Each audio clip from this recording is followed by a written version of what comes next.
चलना शुरू किया। पहले दिन से बनाया हुआ हर मिथक टूटना शुरू हुआ। वो कहते थे कि राहुल गांधी तो शहजादे हैं, राजकुमार हैं, महलों में रहते हैं, लेकिन हमने देखा, हमारी आंखों ने देखा कि जिसे अमित शाह जी और नरेंद्र मोदी जी शहजादा कहते थे, वही शहजादा कन्याकुमारी से कश्मीर तक हिंदुस्तान की सड़कों की धूल फांकता रहा, ये जानने के लिए कि हिंदुस्तान कैसा है, यहां के लोग कैसे हैं, परेशानियां क्या हैं, नफरतें कहां हैं। और जो लोग ये कहते हैं कि राहुल गांधी जी की राजनीति अलग है, मैं उन्हें बताता हूं कि हां, राहुल गांधी जी की राजनीति अलग है।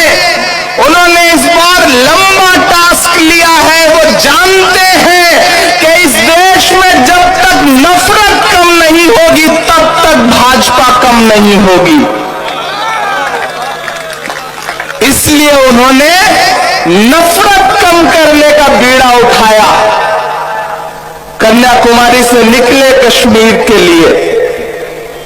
और जब मुझे वो दिन भी याद है, मैं उनके साथ चल रहा था, जब कर्नाटक में यात्रा पहुंची थी तो मैंने देखा कि एक 80-82 साल की बूढ़ी बुजुर्ग मां सड़क के किनारे हजारों के हुजूम में अकेले खड़ी है और उनके हाथ में खीरा था। आप लोग भी उसे, जो खीरा ककड़ी होती है, उसे खीरा ही बोलते होंगे। मैं चश्मदीद हूं। वो अपने हाथ में खीरा लेकर के खड़ी थी। राहुल जी की नजर जब पड़ी कि एक बुजुर्ग मां जो है वो 80-82 साल की खड़ी है, तो राहुल जी ने इशारे में उनको सिक्योरिटी से कहा कि इन्हें बुला लो। वो खीरा लेकर के राहुल जी के पास पहुंची और राहुल जी को खीरा दिया, और कन्नड़ भाषा में, जो उनकी अपनी जबान थी लोकल, उन्होंने कहा, ये मैं तुम्हारे लिए तोहफे में लाई हूं बेटा।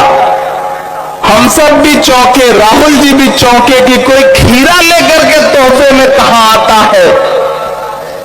तो उस बूढ़ी मां ने कहा कि तुम्हारी दादी ने, इंदिरा जी ने, जब भूमि सुधार अधिनियम लागू किया था तो मैं बहुत गरीब थी, मेरे पास जमीन का एक भी टुकड़ा नहीं था।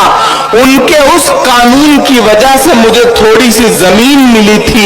ये उसी जमीन का खीरा है जो मैं लेकर के आई हूं।